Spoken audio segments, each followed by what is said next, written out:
Welcome to Target Market Insights, the multifamily and marketing podcast. Each week, John Kasman interviews multifamily and marketing experts to teach you how to find the best places to invest, attract investors, and grow your portfolio. You are listening to Target Market Insights with your host, John Kasman. Welcome to Target Market Insights. I'm your host, John Kasman, and I want to thank you for joining us for another great episode. Now, if you're enjoying this podcast, do me a favor. Leave us a 5-star rating and review. That really helps us on Apple Podcasts as well as Stitcher. So leave us that rating and review so more folks can find the show. And if you haven't already, make sure you subscribe so you don't miss an episode. Now, today we're going to be talking to a Manhattan-based skyscraper developer who is now actually a multifamily syndicator. Donato Settanni's past experience includes Oxford Properties in New York City, where he was a senior project manager for Oxford's flagship development project, the St. John's Terminal, a $2 billion redevelopment project in Manhattan's West Village neighborhood. Prior to the acquisition of St. John's, he worked on Hudson Yards, a $20 billion mega project on the far west side of Manhattan. And now he's focusing on multifamily syndication in the southeast regions of the country. Let's welcome to the show, Donato Settanni. John, thanks for having me. Excited. Donato, I'm happy to have you here as well. Did I get your last name right? Yeah, you did pretty well. All right, sounds good. I should have clarified before we hit the record button. So I'm glad I got it kind of close. So Donato, I mean, you've got a very interesting background coming from the development side. Most developers we think of are developing single family houses, maybe some small families or small multifamilies. You're over here doing skyscrapers. Let's just talk about that for a minute. How did you even get into skyscraper development? I think it was something I always wanted to do. When I was a kid, I'd travel to New York City with my dad, and I always asked him, how do you build one of these skyscrapers? And he told me, go to school for engineering. So that's what I did. After school, I went to work for a large construction company in New York City called Turner Construction. And from there, I was able to go back to school, get a master's in real estate development, and join a development team locally in Manhattan. And off I went to building skyscrapers. So was it as seamless as you're saying? I mean, you just kind of went to school, applied for a job, got it, and now you're putting up skyscrapers? Absolutely not. Wasn't that easy. What were some of the challenges you faced there? So I was working on the Yankee Stadium project in the Bronx, New York. Did the new project with Turner Construction. Was phasing off of that onto the Madison Square Garden project team when I really decided I wanted to go back to school. So I went to NYU at night as I was working, 12, 13-hour shifts at Turner, and finally figured out that I couldn't do both and still lead a social life. So I decided to resign from Turner and finish up school full time. But if you look back at the timing of that, it was really 2009, 2010. So there was no jobs whatsoever. So what I did was I found a family friend who knew a developer in New York City. They weren't hiring by any means. I basically, begged him for a meeting, got in his office. He said, "Hey, I'm not looking for anyone. You seem like a smart guy." I said, "That's great. I'll work for free." And he was like, "No, you can't do that." And I was like, "Yeah, no, I'm going to school full time. I have my expenses, set aside already. It's not going to change anything. When I don't have class, I'll come here." And he said, "Okay." And then a couple months after that, I graduated, and he said, "Hey, it looks like the market's turning a little bit. Well, we need someone. Would you join the team full time?" So I was happy to do so. That's awesome, man. It's a great story. I mean, you don't hear very often someone with the vision so clear to make some of the sacrifices that you just hit on. I mean, one, working backwards, to work for free in a capacity just to learn and continue to be exposed to the development side of things. I mean, that's very impressive. But also, I mean, I imagine too, as a younger person in New York City, working in development for Yankee Stadium in Madison Square Garden, that has to be something that has a ton of cachet and to decide, hey, I want to actually go back to school and not work on this? What was kind of the thinking there? I'd say I've done that twice in my life now, and we'll see how this second version works out. But I am very excited about it. Yeah, it was hard to walk away from Turner. They do fantastic projects in New York City. Everywhere you look, you see a Turner sign of great buildings going up, new stadiums going up. But I really, really knew that I wanted to be on the development side and understand how the deal gets put together from a money perspective. And I'm also very interested in design. So I wanted to understand who gets to design these buildings, how much the owner has input in it. And I wanted to be a part of that piece of the program. So I just knew that taking the risk was right for me. And I'd say I took that risk again. I was just employed by Oxford Properties most recently. They're building Google's flagship new building on the west side of Manhattan. There's a project I was a senior project manager on, had big part of the project, surrounded by great people on the team, don't get me wrong.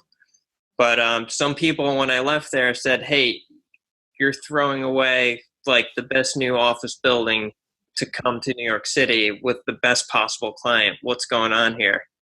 And again, I just knew that it was time to do it for myself.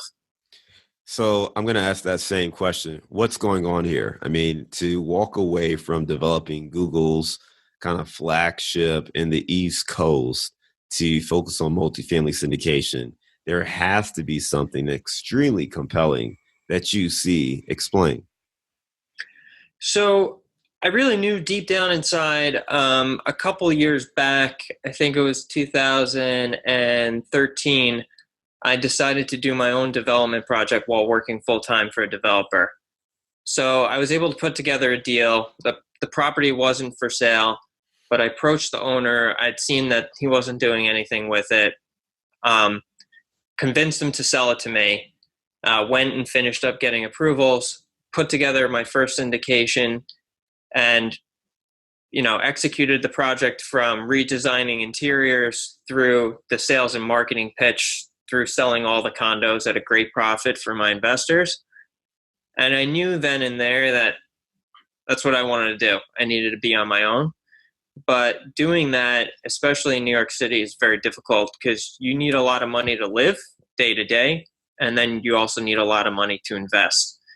So I continued working in Manhattan, learning more and more about how to put larger projects together, learning as much about design as possible, and basically saving every bonus I got. If you're a developer in Manhattan, they pay well. So we just saved it.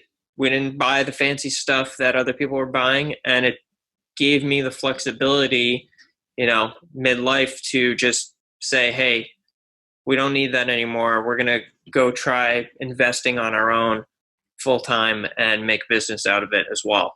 And that's what my wife and I decided to do. And off we went. That's impressive. So you've gone from developing these massive, easily recognizable buildings from Google's office to Yankee Stadium and so much more to now focusing on multifamily syndication. Are you doing kind of new developments with multifamily, or are you redeveloping existing assets? Yeah, so right now we're really playing in the value add space. So like the B and C garden style value add space. I think we're excited. Josh, I know you know him, is my partner at DXE Partners Properties. He's got a lot of experience in this space, and where we're excited for my skill set is really to bring a new design eye to improve these properties at the same budget that you would have done it, but more design forward and eke out a little bit more money because we think that we can design and execute something better than the next guy because of my background. No, I love that. So right now, from a design standpoint, you're going to help elevate those decisions and whatnot. What are some of the challenges that you see going from, working in a large environment where you have a ton of resources and a ton of probably architects and designers and engineers developing these larger, skyscrapers, to obviously still sizable multifamily deals, but clearly not the same kind of resources. What are some of those challenges you're facing going from having all the resources to maybe more limited resources? Sure. Yeah. I think one of the simple ones is, especially at Oxford, very big company, a lot of resources. We had internal counsel, so legal counsel, and then we also had external legal counsel. So anything legal that came up, I just got with our internal counsel and said, hey, here's the issue, and they'd start running with it along with our external counsels. Now it's all you. So there's a lot more hands-on, but I enjoy it. I enjoy that part. Another piece of the puzzle, I'd say, is, when you're working with big contractors like Turner, everything is very organized and fits into a box, right?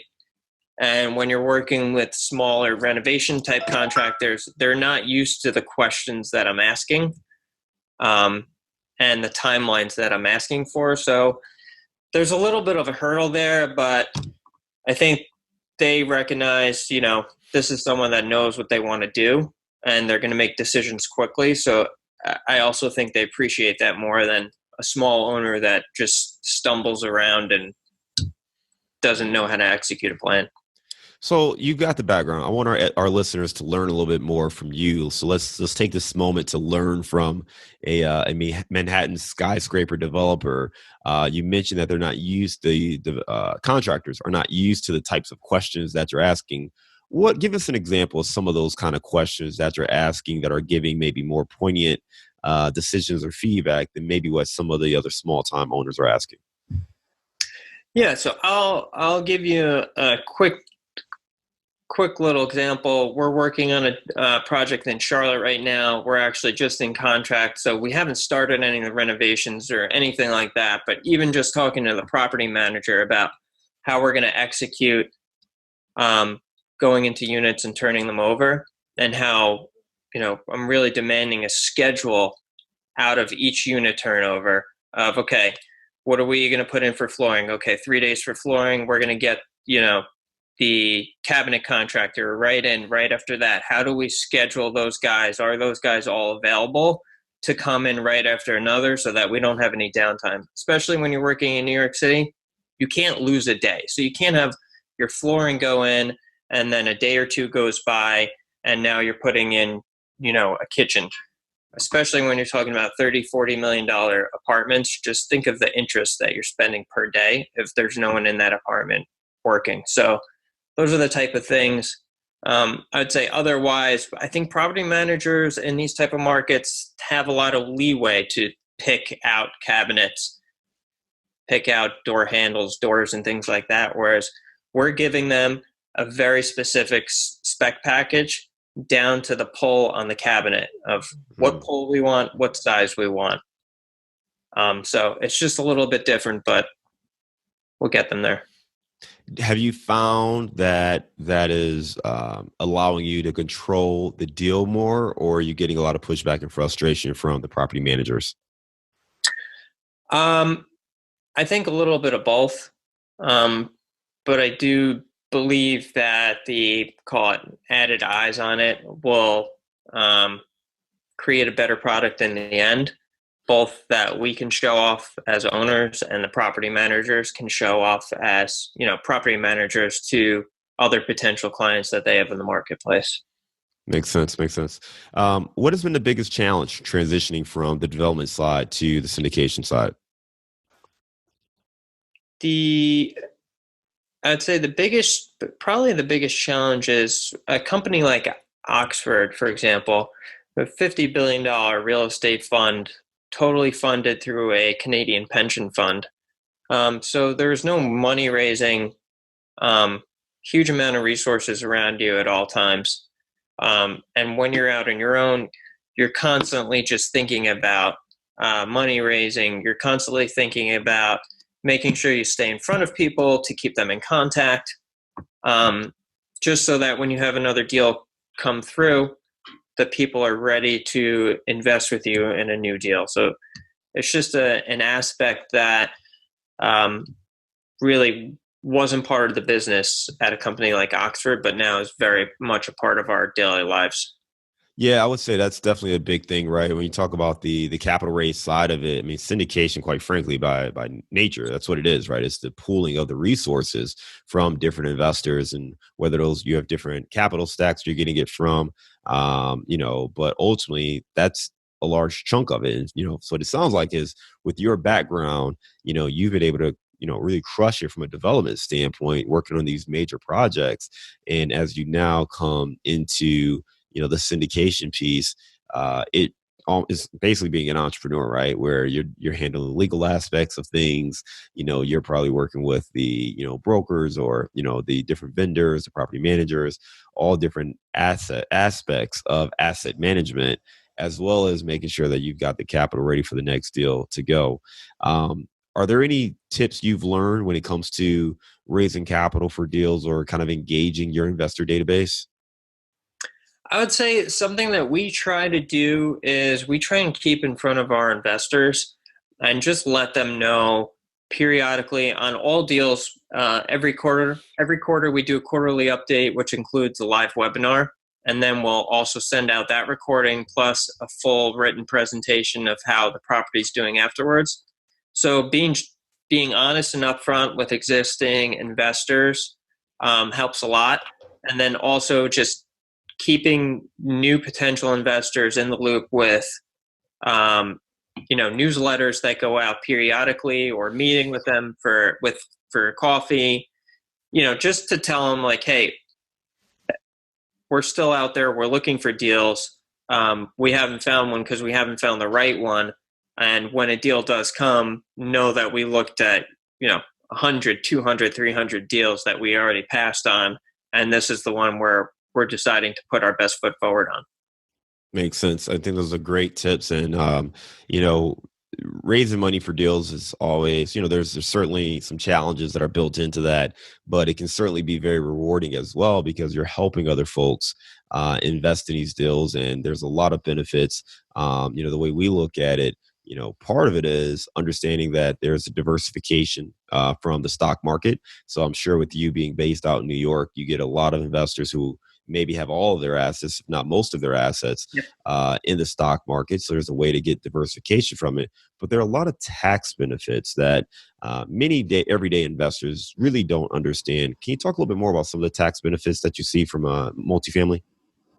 Yeah, so one of the great opportunities investing in multifamily is the depreciation, right? So if we go and buy a $5 million property, and on the multifamily side, we're allowed to depreciate that asset starting on day one. And really what that does, and you should talk to your accountant about it to make sure that it actually works for you, but it really allows you to write off a bunch of the income that's coming in. So a lot of times what we see on our deals is the cash flow coming out of the deal is virtually tax-free, because we've written off or depreciated that asset in a very close equilibrium to where to where the cash flow is at that time. So you end up getting very tax advantage returns. And then when it comes time to sell, if you 1031 into a new property and don't take your profits, that's all going to be tax deferred. So you're not paying any taxes on all that gain, and you get to put it into a new asset. Whereas in something like the stock market, when you sell that stock, automatically you have to pay for those gains in the form of taxes, and then you can buy a new stock. So in real estate, you get to just compound on your money just so much quicker, and you could really see benefits over 5, 10, 15 years.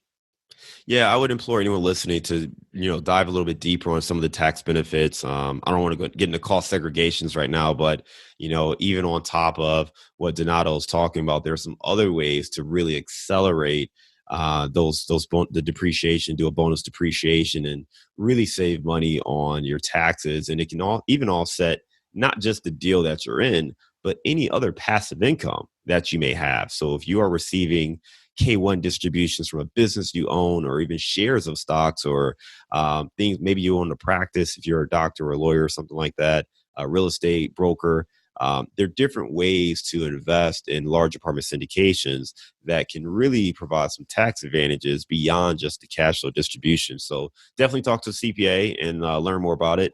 But it's certainly some great advantages there. I'd say Donato, yeah, go ahead. one thing I wanted to add that you touched on that's super important for anyone listening, right, that wants to do their own syndications. Make sure you find someone that understands real estate when you go get an accountant, so that they could do things like cost segregation, right, to help you depreciate your asset much, much quicker.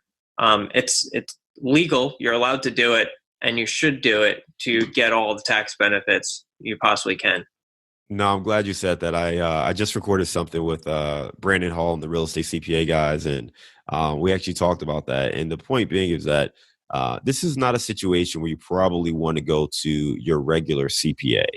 If you have a guy, maybe it's a brother or whatever, but someone you know that's been doing your taxes for the last 10 years, that's fine. But when it comes to real estate taxes, especially in the commercial real estate space, and you're looking at things like cost segregation, a lot of those CPAs just won't be familiar with it. So you really want to get a real estate CPA who understands the tax laws and all of these different changes. I mean, this law just changed really last year. So you want someone who fully understands those things to really help you maximize your returns and minimize your tax obligations.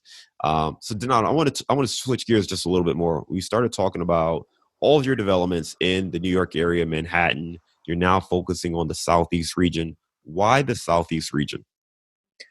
So I'd say we're very demographic and research-based outfit.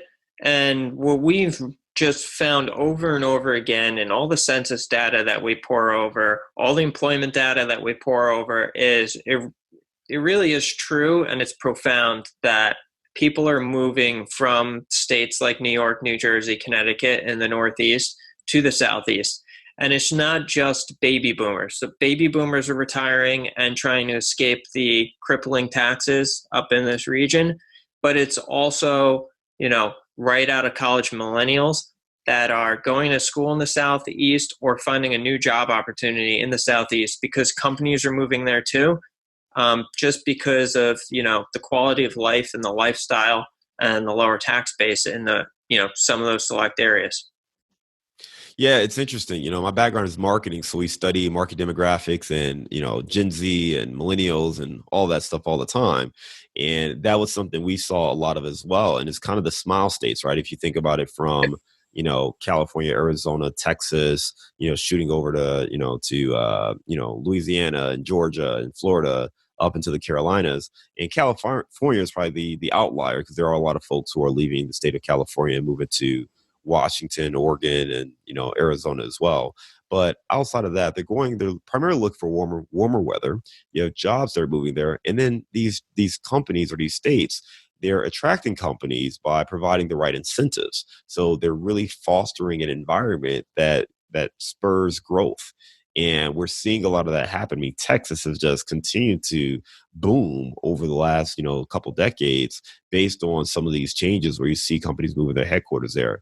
And now you see that really flourishing in other parts, specifically the Southeast. And I think the other thing that we see when we look at the Southeast is it's very affordable. It's very affordable living when you compare, the cost of living in some of the Southeast markets to the New Yorks or the West Coast and other markets. So we see a lot of that as well. And then, I've lived in Chicago for the last 8 years and just moved to Cincinnati. And we saw that happening a lot in Chicago. Same with New York and California, where folks were starting to leave because of high taxes and, other challenges in living there. But for younger people, some of these Southeast and Midwest type cities, they're starting to catch up to the amenities and the draw that some of these other cities have. It's not like you go to a Charlotte today and there's zero things to do and it's kind of a boring Southeast place.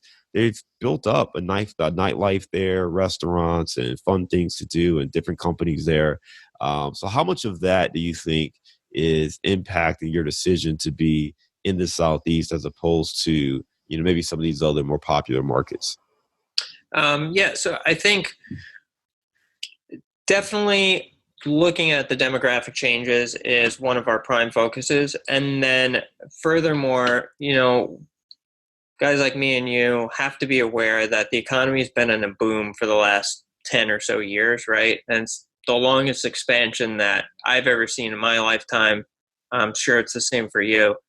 And you have to recognize, where do you want to be when things slow down a little bit? Maybe they're not going to crash. Hopefully they don't crash again. Doesn't look like they will, but at some point they'll slow down. So where do you want to be? So we're really just location focused, even though, we want to be in the Southeast, but we're further location focused within that Southeast, where there's, a large employer base and, big colleges that are going to, take you through a recession and make sure you come out the other side on a strong footing. So that's why we love cities like Charlotte, where there's just a huge employer base, a huge amount of people moving there.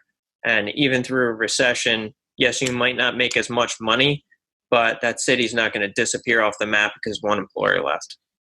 No, that's awesome. I think too, I didn't know this not too that long ago, but I believe Charlotte is the second leading city when it comes to the financial services industry in the country, which that may be surprising to some folks, but if Charlotte has that, now you're talking about international capital and being able to attract capital from Asia and developing countries and things like that. So when you also look at the diversification of industries, there are definitely some markets that pop and stand out. So certainly makes sense. You mentioned Charlotte.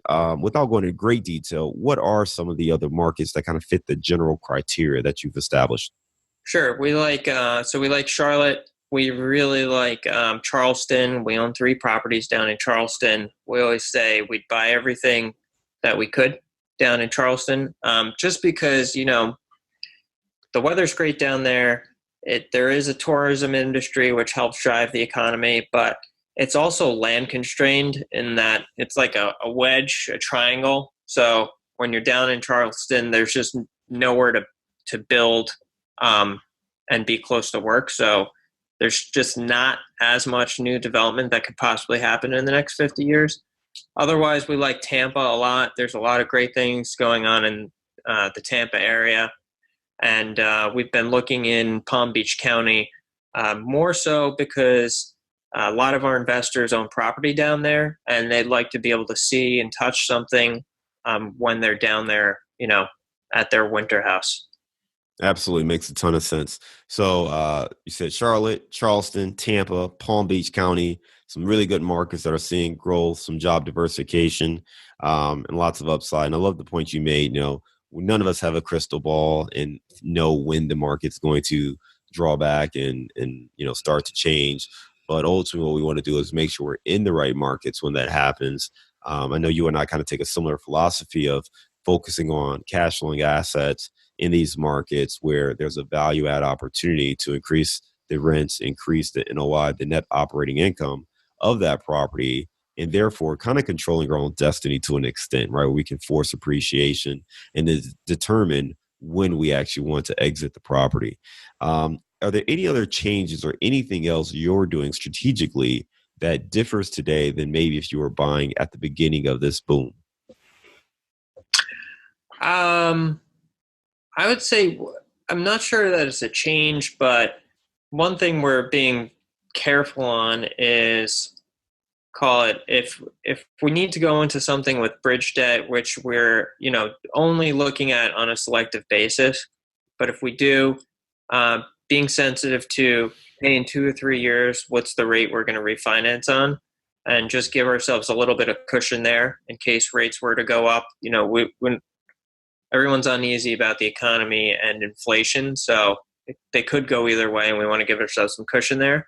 And then also on the exit cap, if you talk to brokers, when a broker prices something, they're saying, oh, the going in cap's a 4.7 right now, especially in Charlotte.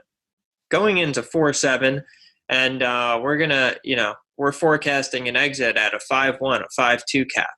And that's just not historically correct for a city like Charlotte. And yes, it's booming right now and people are getting those rates, but we're looking at more of an exit of a 6 in Charlotte, in center Charlotte, uptown area, which is conservative and prices us out of a lot of deals, but we just want that cushion should, things reset and money stop pouring into these markets, that we're exiting at a rate where we think the next person would step in and say, hey, I'm getting great cash on this deal. And yes, we would buy it. That's awesome. That's awesome. I think some really great tips there about how to continue to be assertive in today's market, continuing to buy, but being conservative on your exit projections so you're not stuck holding an asset that no one wants to buy because you've overpriced it or overvalued it based on the market changes. I mean, ultimately, one thing I like to tell people about multifamily syndication is we are buying with the exit in mind. So we're really focused on, if you have a 5-year holding plan, what does the exit plan look like in 5 years? And everything else is based on that, versus those who have a buy and hold strategy. They buy it based off of what the performance is today. Yeah. And then, they get it for whatever they can get it for, but they really don't think about what does it need to sell for, because they're not thinking about the exit. We're focusing on the exit first and foremost, and then kind of reverse engineering our offer based on what we see the exit to be, based on fundamentals and based on, conservative projections and things like that. So really good tips there. For anyone looking to either get into syndication, or if you're an investor looking to review syndication deals, these are the kind of questions you want to look for and you want to ask. How are you basing your exit projections? That's a great question to ask. Any operator should be able to answer that question for you. And you should just understand, are they adding 50 basis points? Are they doing numbers that are consistent with historicals? And I'm not saying there's a right or wrong answer. Every market's going to be different, and every situation is going to be different. But you just want to understand the business plan. So these are really good questions to ask. Donato, we've had a lot of good conversation with you so far today, but I want to jump into our bullseye round. Are you ready? I'm ready. All right. Give me your number one tip for winning your market. Number one tip for winning the market is finding value that others don't see. So take a step back from a property you're looking at, take a step back from the OM that the broker has presented to you on where they see value, and try and figure out another way to unlock value so that you could pay a little extra and win that property. How do you stay on top of changes within your markets? We're constantly on the phone with our property managers. So just this morning, usually on Thursdays and Fridays, we do weekly update calls with all of our properties, no matter what phase of the term of investment we're in. And we literally go through the whole rent roll. We go through vacancies, and we go through notices. So when we see a blip like this summer, we've seen a little bit of a blip in some of the markets, and we really press our property managers on, is this property wide? Is it just location based? But as you know, being in this business for a while, people tend to spend more money in the summer, so sometimes the rent lags a little bit behind, just like during the month of Christmas. Makes sense. Makes sense. Give me a daily habit that helps you stay focused on your goals. So daily habit helps us stay focused on our goals. We try and start our mornings. Josh, my partner, and I usually start at 7 a.m. We like to be up and at our computers early. We really take the first hour for ourselves, literally no communication, and just finish up what we had in our minds from waking up in the morning or what we didn't complete the night before. And then at 8 o'clock, we get together and really plan what we had on the calendar for that day and coming up week. And we're always just updating that every day. But importantly, giving ourselves that first hour in the morning where we just get to focus on what we need to focus on kind of clears your head and allows you to, almost prepare for starting the day off and figuring out what you need to do. That's awesome. All right, give me the best business or real estate book you've read in the last year. Best I tell everyone the best book I've read in the last year, I think, was Tools of Titans by Tim Ferris. I would say it's not necessarily business, but it's got it's got a whole business section in it. Yeah. I really like Tim Ferris. Oh yeah, that's great. Right there on the shelf right there. I was looking the wrong way. I thought it was over here. It's over there. I plug his books anytime I get. I read The 4-Hour Work Week either in college or right after college, and although I didn't follow that path of the 4-Hour Work Week, I did take a lot of great lessons out of it and been following them ever since. Awesome. Great book for sure. All right, give me a digital or mobile resource you use for your business. Digital resource we use for our business every day, too. I would say Esri. Esri has a great neighborhood, call it map, that you can use, and it'll tell you incomes of a zip code. It'll also tell you, little breakdowns of a zip code that may say, millennials are moving into this neighborhood or something like that. And then we're also on the U.S. Census website all the time, and American Fact Finder as part of the census, just digging into, we're always looking back to the last recession. So what was unemployment there? What were incomes during the last recession? And just stress testing our deals to see that we would, if that recession happened and we were buying this deal, would we still cash flow and pay the mortgage? No, I love the fact that you're stress testing those deals. That's another great thing to make sure, you're going to be comfortable no matter what happens with the market and the economy. So that's great points there. All right, man. Most important question. So you are up in New York. I know you're in the Manhattan area all the time. You got to give me the best place to grab a bite in Manhattan. Ooh, that's a good one. I will tell you that my wife went to Restoration Hardware's they have a new restaurant in Meatpacking last night.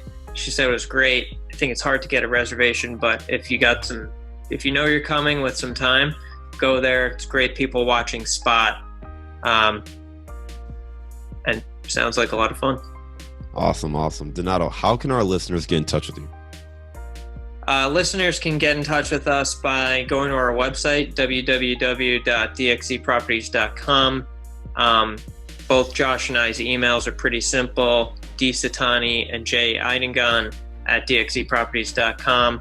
Otherwise, we're on Facebook, YouTube, LinkedIn, all the such. Just look us up and reach out. Sounds good. Donato, a lot of great information today. Love hearing your story of how you kind of transitioned from being a developer and the focus that you had and specificity of what you wanted to do in development, transitioning now into multifamily syndication, building up your portfolio, and giving some great tips on how to make sure we're being conservative in our underwriting, as well as raising capital for the deals that we have to do. So really great information. I want to thank you again for coming on Target Market Insights, and I hope you have a wonderful day. Thanks for having me.